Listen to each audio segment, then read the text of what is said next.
Hello fellow subscribers and followers. I figured we're gonna go ahead and do a little bit more of a hands-on get-together type recipe with our cookies because I know you guys are admiring them. So here's my ingredients. I have my oats, my chocolate chips, my butter, my eggs, baking soda, baking powder, salt, vanilla, white sugar, light brown sugar, flour, and my baking sheets with my mixer. So let's get started. Shall we? First, you have to preheat the oven to 350, which I've already done. Now, I didn't leave the butter sitting out, so we're going to go ahead and stick it in the microwave to soften it. While we wait, we can put our rest of the ingredients together. Alright, so we have our softened melted butter that's going to go in our bowl. And then the first thing we're going to do is we're going to stick our sugars in here. Now, you guys can do the measurements however you want. I'm doing half a batch, so it should give me about 24 to 30 cookies, thereabout. So we got 1 stick of butter. We're going to do a half a cup of white sugar. Stick that right in there. And we got a half a cup of the brown sugar. And then we're just gonna beat it together with our lovely mixer for about a minute or two. This is what it's supposed to look like. It's like all combined together. So now we're gonna go ahead and add our egg and vanilla. Like I said, you can make your own recipe. I'm only using 1 egg. And then the vanilla is up to you how much you want in it. I usually just go by a splash. I don't use measurements on this. Now we're going to go ahead and mix this together, and we will be back. Sugars, the egg, the butter, the vanilla, we got it all together. Now the next step we're going to do is we're going to add our baking powder, baking soda, and our salt. Now salt, put it again to your touch, a little sweet, a little salty. It goes together well. That should be good.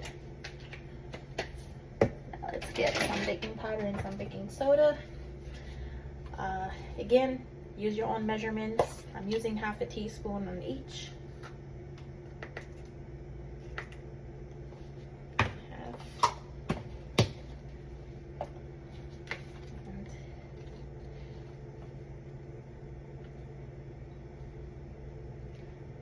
There you have it.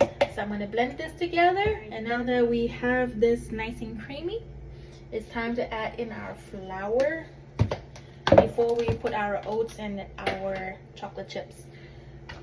So I'm going to put about 1 cup. Again, you can do your own thing. So we're just going to drop it right in here and mix it in.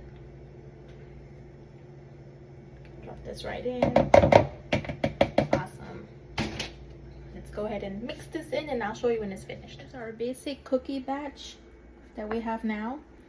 Now it's time to mix in the oats and also your chocolate chips of your choosing.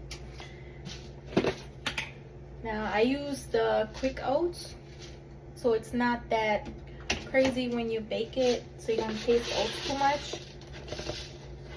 So we're gonna throw in just a little bit over a cup, because you don't want too many oats in there.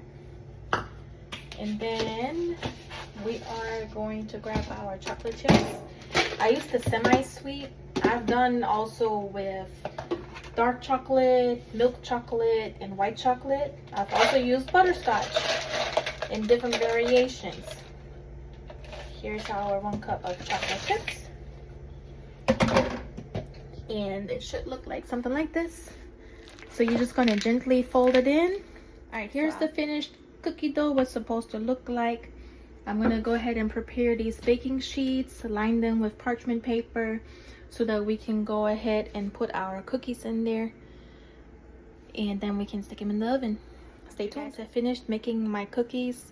Just know that you can do your own size how you want. Just make sure you put space between them so when they bake, they don't get stuck together.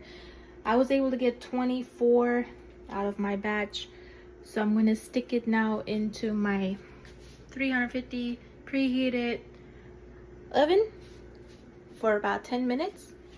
Lovely cookies. I'm gonna take them out now. So I managed to have a couple of cookies sticking together, but as soon as they're cool off, I can go ahead and pull them apart. But here you go. Now that they're cooling, I'm gonna let them sit for at least a half an hour or so before I attempt to separate them. And then when it comes to storing them, I actually like to store them with the parchment paper in a container like this.